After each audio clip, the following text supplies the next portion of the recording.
Kakampi ng bayan, kasangga ng masa, kapanalig ng batas at hustisya. Attorney Danny Con, Abogado de Campanilla.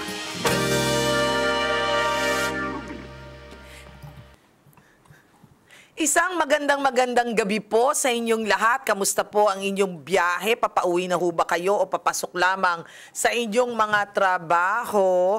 Magandang gabi po sa inyong lahat. Ako po yung Mare ng Bayan, Mare Yao. Kasama natin, Abogado de Campanilla, walang iba, Attorney Danny Con. Magandang gabi. Magandang gabi sa iyo, Mare. At sa ating mga kababayan, magandang gabi po sa inyong lahat. Alright. At napag-uusapan natin ang trapiko. Wag na tayo. Wag tayo mag-alala. Laging may traffic.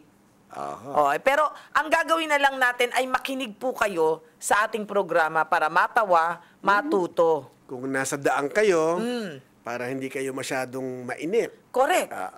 Eh, di makinig kayo sa amin gamit ang inyong cellphone. Tama. Eh ngayon kasi everywhere naman, di ba? Kahit saang lugar ka, may cellphone ka at marami sa atin ang meron na talagang data. O kesa naman ginagamit nila yung cellphone nila sa walang kapararakan. Malalim yun ha. O di natututo pa sila at the same time. So samahan niyo po kami hanggang 7:30 ng gabi. Mabilis lang po ito ha. Mabilis, short, pero marami kayong matututunan. Kaya naman po mag-text na kayo sa ating programa kung kayo po may mga katanungang legal or tumawag. Anong number, attorney? Sa mga Globe users, 0954-310-0331. At sa mga Smart users, 0961-770-8807. There you have it. Kaya tawag na po at mag-text na sa amin. Alright, okay na. Okidoks ka na? Okidoks na. Okay, dahil okidoks ka na, ito na ang ating first caller. Pangalan niya si Gary, 45 years old, from Taguig. Attorney, tanong ko lang po, may karapatan po ba na magdemanda ng relocation ang informal settlers o dahil illegal po ang pagtira ay pwede na po silang i-demolish? Magandang tanong yan. Magandang tanong Kasi sasabihin niya, hindi naman sa'yo yan. Abay, nandito ka lang, bigla ka na lang sumulpot na parang kabote. Well, alam naman nila na ang lupang tinayuan nila ng bahay ay hindi kanila. Kaya naman, ini-expect naman nila na sila ay talagang aalis. Okay, in the future, aalis sila. Pero sila ay umaasa na baka naman pwedeng sila ay mabigyan ng relocation site. Okay. Opo. Obligasyon ba ng isang may-ari ng lupa na bigyan ng relokasyon, lugar na lilipatan ang informal settler na tumayo sa lupa niya? Ang sagot? Wala po. Wala. Okay, hindi po obligasyon ito ng isang pribadong lot owner. Kasi hindi po kumbaga, hindi naman kayo nagpaalam sa kanya. Tama. Na kayo ay tumira dyan at hindi naman kayo nagkaroon ng kasunduan na bantayan ninyo ang lupa at kapag kakailanganin na niya, ay ililipat niya kayo, bibigyan kayo ng lilipatan. Pero, meron pong programa ang ating ahensya ng pamahalaan, ang National Housing Authority, para sa mga pabahay. Hindi po ito libre, babayaran dun po ninyo, huhulugan ninyo, pero mag-a-apply kayo. Nang sa ganon ay masama kayo doon sa listahan ng mga bibigyan ng pabahay ng National Housing Authority. Ayan, alright. Yun nga lang, hindi po ito pabahay sa tabi ng bahay ninyo ngayon. Medyo lilipat sila. Anong araw, napakadaming pabahay sa Cavite. So, Cavite, sa Bulacan, Cavite, Bulacan, Montalban, meron po. marami. Yun nga Marami lang, yun. nasa outskirt ika nga. Pero ang dami na ring trabaho doon, di na naman malalayo Ay, eh. opo. At ang sabi po ni dating gobernador ng Bulacan, John Vic Remulla, ay kulang na kulang daw po ang mga trabahador sa Cavite. Okay. So, kung kayo po ay lilipat sa Cavite, ay hindi po magiging problema ang trabaho. Siguro naman na wag lang silang mapili, ano ha? Oo Wag naman. lang kayo mapili sa trabaho. Wag lang choosy. Wag lang choosy. Sige. Opo. Alright. Okay. Sige. Basta, Ngayon, kung pwede raw ba silang ipag-iba na lang oo, tama. ng agad-agad, Oo. ay hindi po naman. Ayan. Kung kayo po So, magbibigay ng abiso. ay magdedemanda po. Ang may-ari ng pribadong lupa ay magdedemanda sa husgado at para kayo ay paalisin. Kapag nanaog po ang desisyon ng husgadong pinapaalis na kayo, ay magkakaroon po ng writ of execution. At usually, yung writ of execution, mayroong writ of demolition na Okay. kasama. Nako, dyan nagkakaroon ng away eh. So, minsan sasabihin nila, ay, hindi naman namin na-receive yung ganong klaseng sulat. Paano yun?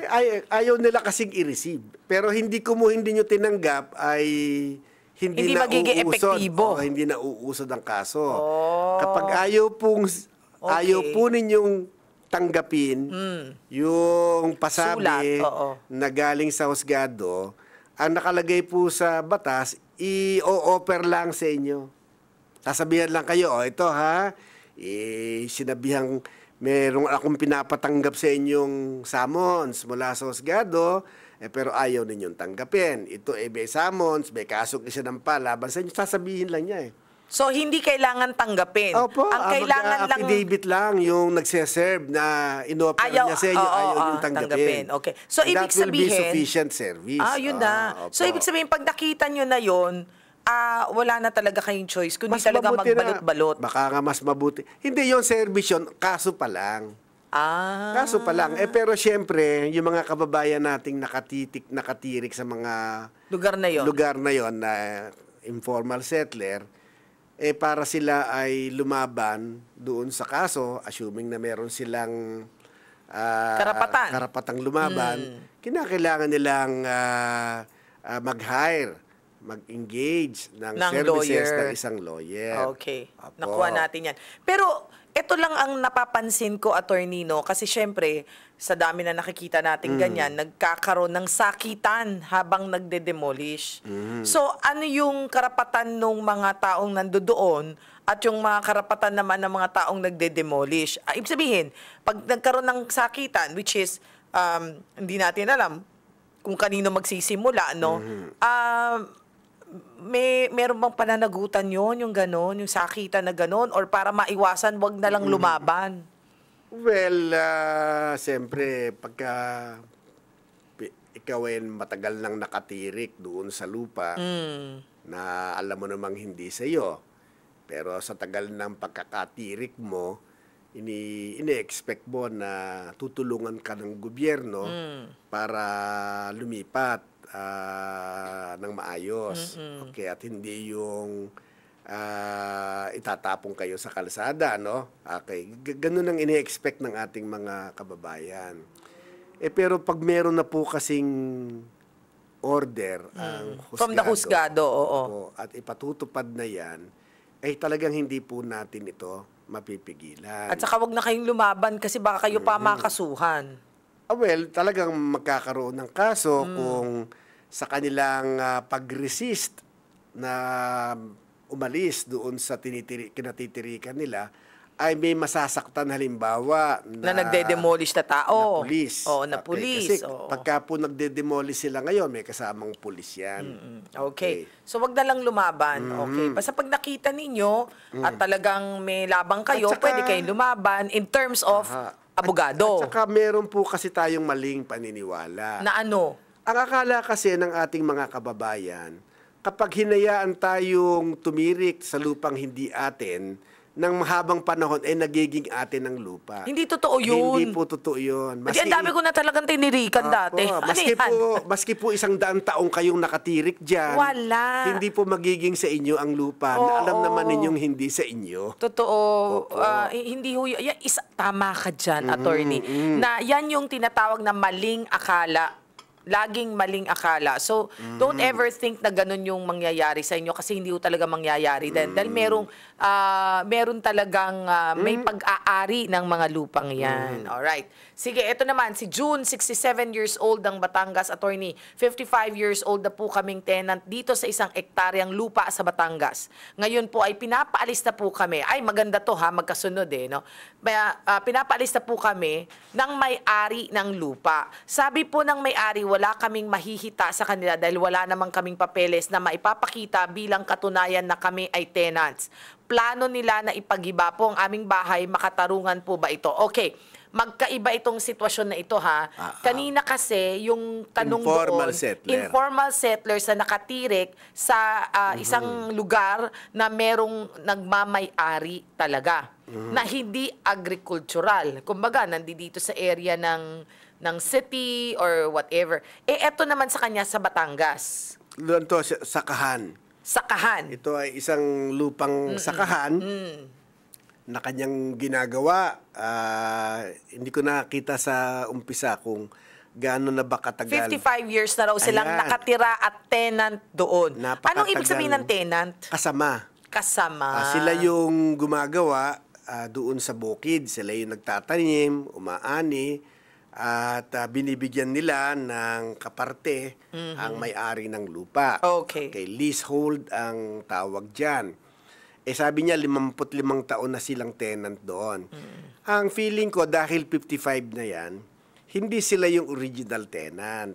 Most likely, ang original tenant ay magulang nila at pumanaw na ang kanilang mga magulang at isinalin ng kanilang mga magulang. Pwede ba yun? Nasasalin ba yun? Under the law, isinasalin niyan sa isang anak. Okay. So, yung isang tenant, isasalin niya ang kanyang tenancy rights sa kanyang isang anak o sa kanyang asawa. Pero isa lang. So kung halimbawa 5 yung kanyang anak, isa lang ang pagsasalinan. Hindi pwedeng yung 5 anak ay maging tenant na kapalit nung namatay na ama. Okay. Gayon pwede namang sa asawa isalin ang tenancy, nakalagay sa batas yun. Kaya sinasabi niya na walang papeles. Okay. Pero hindi po importante yung papeles na hawak nung kasama. Nung may-ari ng lupa. Okay. Okay. Yung landlord. Ano po? Ang importante po, kung kayo ay nakalista bilang tenant sa record ng Municipal Agrarian Reform Officer. Doon sa lugar nila, merong... Bawat munisipyo ay merong Agricultural Reform Officer.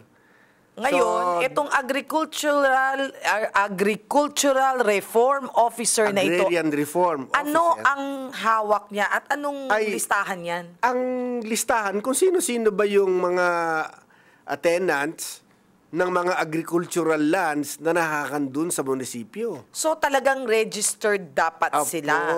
Okay. Opo. So, dapat matagal na ba yan? May tagal ganyan? na yan. Umpisa pa lang, meron na yan. Okay, meron na pong listahan doon. So, wala mang halimbawang dokumento, wala mang kayong dokumentong hawak na kayo ay tenant, pero pinayagan kayo na gumawa sa lupa ng napakahabang panahon. Lalo pa kung kayo ay nagbibigay ng buwis doon sa may-ari. Kung di siya nagbibigay ng buwis? Ayun ang may problema. Kasi parang sinasabi, ay hindi ko naman sila naging tenant dahil hindi naman sila nagpapadala sa akin ng buwis. Okay. So, ang gagawin ngayon ng may-ari, magpapile siya ng petisyon sa MARO, doon sa Municipal Agrarian Reform Officer, para wakasan kung ano man ang kanilang posisyon doon sa lupa, ay wawakasan yon. Okay, para makuha nila yung lupa at wakasan na yung pagsasaka paggawa sa bukid noong nagsasabi na siya ay kasama. So pag sinabi mong wakasan, pwede nilang gibain yung bahay na yun. Ay, depende rin yun. Kasi 55 years daw eh. Under the law kasi, kung ikaw ay talagang isang tenant, kapag ka wawakasan ang iyong tenancy, ay meron kang compensation. Okay. At dapat ay may home lot. Kaya lang napakaliit kasi ng lupa eh, 1 hektarya lang. Malakas ang kutob ko na land reform na nga yan before eh. Okay, tapos yung kasi... Kaya lumiit ng lumiit. Hindi, yung may-ari kasi ay required, ay allowed na mag-retain ng parang 5 hektarya. Lang. 5 hektarya ang pwede niyang i-retain. So kung ang lupa niya ay 6 na hektarya, yung 5 hektarya i-retain niya, yung 1 hektarya lang ang kukunin ng pamahalaan at ibibigay sa mga tenants. 1 hektarya na lang yung lupa eh. So malakas ang kutob ko na land reform na yan. Kung hindi man ay hindi ito kinuha ng agrarian reform at sila talagang tenant lang. In fact, dapat nga nabigyan sila ng agrarian reform ng lupang sasakahin nila somewhere else eh. So, ibig sabihin, may laban naman tong ating texter. Ay, kasi 55 years. So, Opo. In short, hindi naman po kayo masisiro. yes. So, in short, dapat lang mapatunayan niya at pumunta siya doon sa sinasabi mo Sa Municipal Agrarian Reform Office. na roster, ano yun, certification ang pwede niyang makuha doon na talagang siya ay isang kasama doon. At saka hindi, talagang hindi, bago naman po kayo umalis dyan, kung hindi kayo aalis ng kusa, ay pag pinuwersa kayo, may kaso po yung pupuwersa sa inyo Ayun. eh. Sa madalit sabi, hindi naman kayo aalis dyan nang hindi magkakaroon ng kaso. Magpapile po sila ng kaso para kayo ay paalisin. At saka, At dun sa kaso na yon, lalabas ninyo ang inyong katayuan bilang isang manggagawa sa bukid. Hindi man Okay. kasama, manggagawa sa bukid, agricultural worker. okay, ang tanong dyan, ano ang Magbubukid. fair? Ano ang fair na compensation? Ay, mahirap sabihin Mahirap yan. sabihin, Mahirap sabihin oo. niya kung ano ba yung fair compensation. Meron bang tao na or isang ahensya ng gobyerno na nagsasabing, okay, submit nyo sa akin yan, ako magsasabi, parang sa dole. Pagka Parang hindi sila, NLRC. yes, pagka hindi kasi sila nagkasundo, magiging kaso, ang kaso dun sa DARAB. Okay. Okay, So si Darab na ngayon ang magsasabi kung ano yung fair para sa dalawa. Actually, nakalagay sa batas kung ano yung fair. Okay, pero siyempre, kung yung nakalagay sa batas, ang sinasabi hindi na siya akma sa panahon ngayon. Sa ngayon, so, nagpapataas sila. Right. Okay. So at least naliwanagan ng Ang tawag ating nila texter. doon ay disturbance compensation. May ganun pala yun.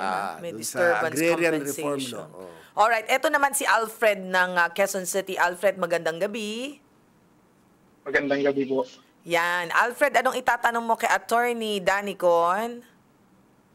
Attorney, tama po ba ang naging desisyon ng kumpanya na i-terminate ako kahit naka-out na ako sa trabaho nang mahuli akong umiinom ng alak sa labas ng tindahan? So umiinom ka sa labas ng tindahan. Oo. Pagkatapos, pagpasok mo, tinerminate ka na lang dahil sinabi sa'yo na, kasi nakita kitang umiinom eh. Ganon. Opo, pero naka-out na po ako. Pero out na siya. Sa madalit sabi, tapos Naka-time na. out na siya yung duty niya. Tapos na ang office hours mo. Oo, tapos Okay. na. Tapos, may tindahan dun sa tabi ng kumpanya, ng opisina, uminom ka doon. Dapat daw kasi malayo-layo. Tama ba, Alfred? Nakita ka na supervisor, may-ari, ganon. Opo, nakita po ng supervisor. Oh, okay. Tapos nireport ka. Opo, tapos terminate po ako. Tinerminate ka kaagad. Opo. Ano ba, attorney. alam mo ba kung ano ang policy ng kumpanya hinggil dito sa pag-inom? Bakit ganon? Bakit ganon? Marubdob ang damdamin niyang tanggalin siya kaagad. Bakit ganon? Kasi dahil uminom lang siya. Baka uminom ka lang naman ng soda. Kamuntik pa ako mag-promote, no? Oo, baka uminom ka lang ng soda. Hindi ba talagang inom as Hindi, in mukhang alak? uminom talaga siya ng alak. Ano ba, ininom mo? Beer. Hindi po, hindi naman po ako na-uniform. Ay, Hindi po naka-uniform. Okay, dalawa yung... Hindi rin daw siya naka-uniforme, ha? Okay. Sa madalit sabi, Pero yung tindahan ay malapit doon sa lugar kung saan ka nagtatrabaho. Pwede bang malaman kung ano trabaho mo? Factory po. Kaya, Factory worker? factory worker nga. Pero ano ka ba? Stay in ka dun sa ano or stay out? Stay out po, nauwi po. Nauwi siya. Kaya nga. Hindi, pero yung lugar kung saan ka uminom, malapit ba dun sa pinagtatrabahuhan ninyo? Malapit na kayo nahuli siya. Yun, okay. Pero ikaw, hindi ka naman supervisor. Hindi po. Hindi. Hindi, kasi kung supervisor, Baka pa. usually mataas yung... Responsibility. At saka gusto nila kasi maging huwarang ka eh.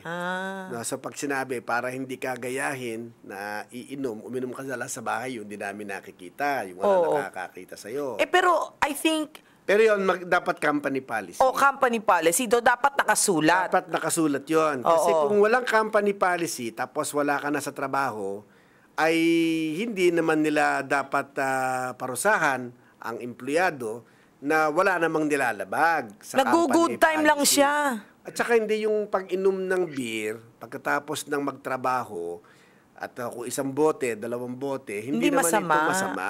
Kasi nagre-relax lang naman. Correct. Para ka lang umiinom na sopis drink. Okay, di sa madalit sabi, ang una ay yung ground. Meron ba silang ground para ikaw ay terminate? Okay, saan mo makikita ang ground? Doon sa manual Company policy. Sa company policy. May nakasulat dapat yan kung may pagbabawal at kung ano ang parusa kapag nahuli na sumusuway sa company policy. Pangalawa, assuming na may company policy na nagbabawal sa pag-inom sa mga establishmentong malapit sa kumpanya, hindi ka rin pwedeng basta-basta tanggalin. Kinakailangan ikaw ay bigyan ng notice para ipaliwanag mo ang iyong sarili at patapos mong ipaliwanag ang sarili mo at sila ay nagdesisyon na ikaw ay tatanggalin, dapat makareceive ka rin ng notice of termination. So, hindi pwedeng agad-agad kang tanggalin. Okay. Dahil ngayon nga, mukhang wala siyang due process na tinatawag, hindi dumaan sa yun proseso. Yun ang irereklamo niya. Saan siya pwedeng magreklamo? Ay sa NLRC. So, NLRC ka, Ang ha, kaso, Alfred? illegal dismissal. At saka hindi mo kailangan na abogado dito, ha, Alfred. Ano lang, sulat-sulat, salaysay-salaysay. Kuha mo, Alfred. Opo. Okay, sige ha. Pag-iinom ka daw, layo-layuan mo next time ha, sa susunod na trabaho. Dapat wag Kung doon masyadong sa tabi-tabi. tabi-tabi raw. Kasi Oo. nga, baka ayaw nila, baka may company policy. Baka, pero bago ka magreklamo, checkin mo muna sa company policy para hindi ka mapahiya, ha? Opo. Okay, thank you, Alfred. May tatanong ka pa? Wala na po, yun lang po. Okay, thank you, Alfred. Thank you po. Maraming salamat po. Thank you. Okay, si Melanie ng Quezon City. Attorney, may tanong lang po ako kasi ang kapatid ko po ay binigyan ng waiver ng aking ina sa kanyang mga accounts. Kapag po ba may waiver, pwede na rin po niyang pakialaman lahat ng transaksyon ng business ng magulang namin? Attorney, may tanong lang po ako. Ayun nga, ulit-ulit. Sandali, ulitin na. Umulit eh. Okay, ulit-ulit. Sige, attorney. Binigyan daw ng waiver ng magulang na pwede niyang, buksan yung account? Ano kaya yung sabihin ng buksan ng account? Palagay ko yung waiver, kasi waiver meron kasi pong batas, yung bank secrecy law. Sikreto po kasi ang record ng mga bank accounts. Kahit anak mo. Maski sino, ikaw lang ang pwede at ang husgado. So in short, kahit asawa mo, hindi pwede? Okay. Kasi nga, ang exception lang doon ay husgado. Okay. Husgado po ay pwedeng mag-utos na buksan at tignan ang account ng isang tao sa bangko. Pero kung wala pong court order, ay kung sino lang po yung may hawak ng account, kung sino lang yung nakapangalan na account, yun lang po ang maaaring tumingin doon sa record ng kanyang bank account. Pero kung bibigyan po ng pahintulot, otorisasyon o waiver ng may-ari ng account ang isang tao, ay pwede po niyang gawin. Okay, ito nga binigyan daw niya ng waiver, binigyan daw ng kanyang magulang ng waiver ng isang anak. Isang anak. Lahat ba pwede ba niyang pakialaman lahat ng transaksyon ng business ng magulang? In short, namin? baka ang gusto niyang tanungin, example lang buksan yung deposit, mag-withdraw. Hindi po. Waiver Iba yun. lang. Kapag waiver, depende po sa wording Kasi sinasabi niya waiver. Pero ano ba? Ano yung nakalagay, wave? ano ba yung wine-wave? Oo. Kasi po, kung magwi-withdraw po sa account, parang hindi yata inaalaw kapag ka ito ay personal account na bibigyan mo lang ng authorization ng isang tao para mag-withdraw. Correct. Yun ang alam ko Kasi ngayon, pag mag-withdraw ka, sa totoo lang, may cheque. O dapat pumirma yung nanay mo ng cheque, di ba? Kung walang cheque, di po withdrawal slip. Withdrawal slip na merong kinakailangan- nakasulat din na may pirma rin ng supposedly depository. Pero kung bibigyan mo siya ng authorization Ano kaya yung na waiver? mag-withdraw, usually hindi waiver yon, parang special power of attorney yata. Iba yung hinihingi waiver, doon. Ano kaya Pero wini-waive yung waiver lang is magtanong. Magtanong lang, magkano ho ba yung balanse dyan? may ganon. Wini-waive. Magkano pa ho ba yung balanse? Okay. Pumasok po ba yung deposito? Okay. Kasi maski sino naman pwede magdeposito sa account ng isang tao. Maliban kung may pagbabawal yung account o owner. Halimbawa ikaw, Mare, pwede mong sabihan ng bangko mo na walang magdideposito sa account ko nang hindi ko po ino-authorize. Usually yung mga ganyan, attorney, pag ikaw ay nakaupo as public official. Yes, kasi baka biglang may nagdideposito sa account mo na hindi mo alam. Tapos biglang frame up pala. Sabihin na, binayaran po namin yun nga ho, doon pumasok sa account niya yun. Kaya may mga ganon, if I'm not mistaken, na pagbabawal yung mismong account holder pagka ito siya ay kawani ng gobyerno. Well, hindi lang kawani. Kasi minsan, alam mo, may mga kontrata na expired na pala o nag-lapse na pala yung period para sila ay magbayad. Pero idineposito yung expired na bayad at ini-enforce ngayon yung kontrata. At sasabihin, binigyan mo naman kami ng extension. Ayan pinadeposito mo nga sa amin yung bayad. Paano kung hindi naman niya alam? Okay, pero okay lang naman din sa akin. Pwede niyong i-deposit sa account ko. Tayo kasi wala tayong instruction. President, pwede mo i-deposit sa account ko. Basta po papasok ang pera, tinatagyan po natin yan. Di ba? Bawal tumanggi sa grasya. Sige. Di-deposit yan. Well, anyway, nasagot sana ni Attorney Danny ang iyong katanungan. Kaya nga, yung waiver na yon, pagtatanong lang ng mga ng status. Okay, meron bang nagdeposito? May pumasok bang deposito? May nag-withdraw ba?